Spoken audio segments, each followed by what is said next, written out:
কুমিল্লার মেঘনা উপজেলায় মেঘনা রিসোর্ট নামে একটি বাগান বাড়ি ও বিশাল মাছের খামার এখন আলোচনায়। অতিরিক্ত ডিআইজি গাজী মোজাম্মেল হকের স্ত্রীর নামে এটি। প্রায় ২০ কোটি টাকারও বেশি ২০০ বিঘা আয়তনের এই খামারটিতে ব্যয় করেছেন কয়েক কোটি টাকা। ক্ষমতার অপব্যবহার করে বিভিন্ন মানুষের সম্পদ দখল করেছেন বলেও অভিযোগ উঠেছে। কুমিল্লা থেকে রফিকুল ইসলামের প্রতিবেদন।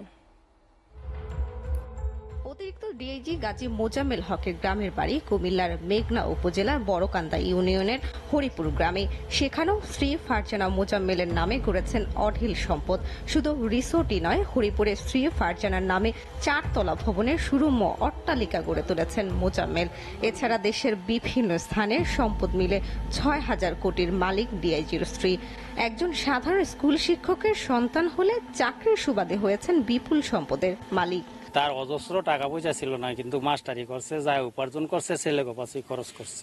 শহরের মাস্টার ছিল, হেডমাস্টার ছিল, মুজাফর স্কুলে মাস্টার ছিল, খুব ভালো লোক ছিল।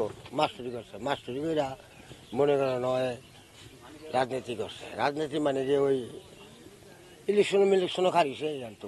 এদিকে হরিপুর গ্রামের মেঘনা রিসোর্ট নামে ২০০ বিঘা জমির ওপর গড়ে তুলেছেন বিশাল বাগানবাড়ি ও মৎস্য খামার। স্থানীয়দের নামমাত্র মূল্যে দিয়ে নিয়েছেন জমি। এই রিসোর্টে রয়েছে বড় বড় পুকুর ও নির্মাণ করা হয়েছে স্থাপনা। আমাদের জমিনের পাশে তো লিজ হাতা পাতাটা দিয়ে আমাদেরকে টাকা দিচ্ছে। কাজ করেছে 10 জন, 7টা পুকুর আছে।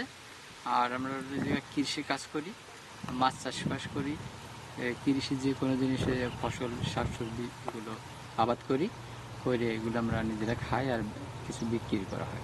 ক্ষমতাচ্যুত আওয়ামী লীগের সময় বিরোধী দলীয় নেতাকর্মীদের নির্যাতন, বেপরোয়া দুর্নীতি ও অবৈধভাবে বিশাল সম্পদের মালিক হয়েছেন। পুলিশ হলো মানুষের সেবা দেওয়ার জন্য, তারা সর্বদা মানুষকে সেবা দিবে। তারা সেবার নামে কি করছে, মানুষকে শোষণ করছে। তাদের অবশ্যই আমি বিচার চাই। একজন পুলিশ কর্মকর্তার সম্পদের পাহাড় কিভাবে সম্ভব, এমন প্রশ্ন তুলে দুর্নীতিবাজদের খুঁজে বের করে আইনের আওতায় আনার দাবি জানিয়েছে দুর্নীতি প্রতিরোধ কমিটি।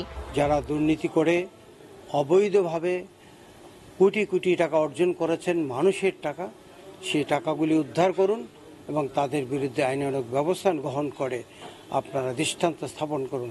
তাহলে আর অন্য কেউ উৎসাহিত হবে না দুর্নীতি করে অবৈধ টাকা অর্জন করতে। জোরপূর্বক উচ্ছেদ, ভয় দেখিয়ে কিংবা রিমান্ডে এনে জমি লিখিয়ে নেওয়ার অভিযোগ রয়েছে ডিআইজি মোজাম্মেলের বিরুদ্ধে। এসিটিভি নিউজ ডেস্ক।